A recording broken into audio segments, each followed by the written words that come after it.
There was not much available to me as a person of color. You know, living in Colored Town, in Coconut Grove. You had Colored Town and White Town. And there were only certain places you could go in White Town.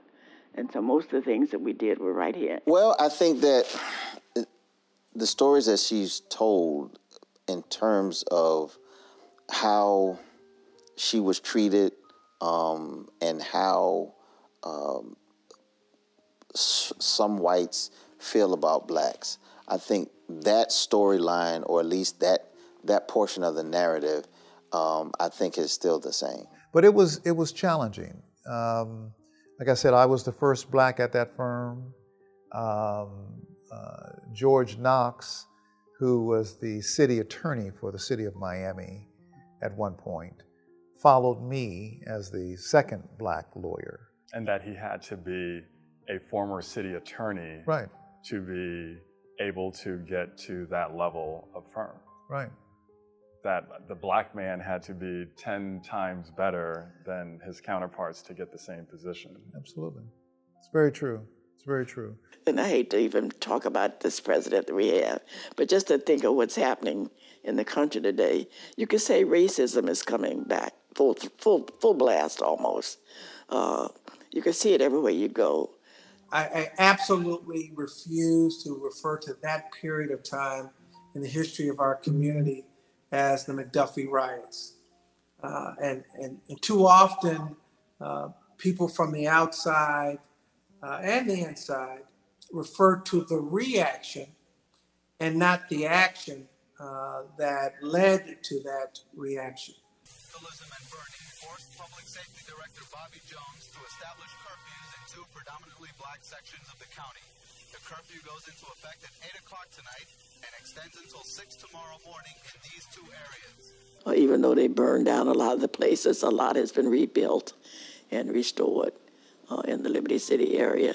My late husband went out of here in his pajamas over on Grand Avenue to help keep people safe and help young blacks to see that we couldn't have all that rioting and stuff going on Grand Avenue. A lot has changed in Miami since my dad's time when he was first starting out in his career.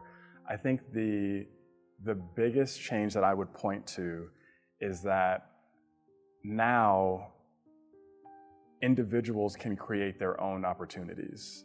There's an energy in Miami that allows for people to simply start building something.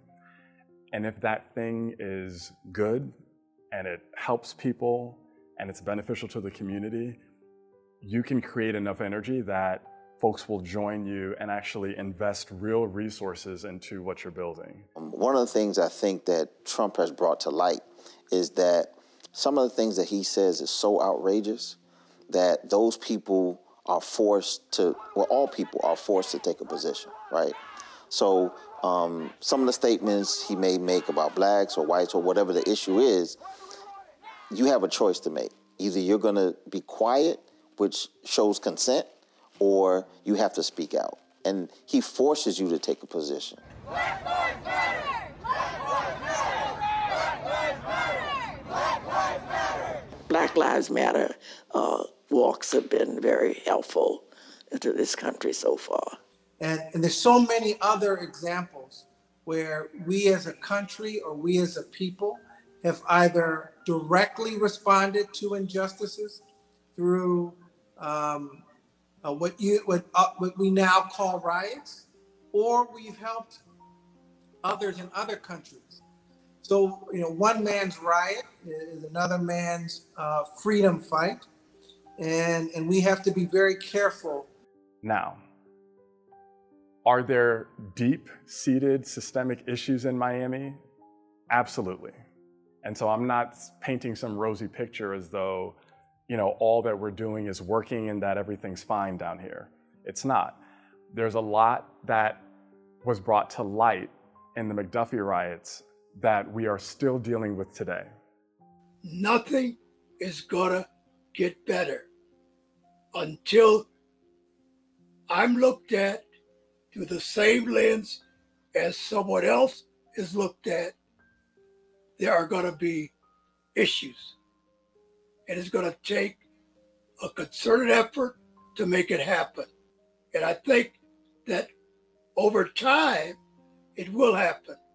But we cannot continue to have the Floyd situations every few months happening. Because I'm at the point now where I can't breathe.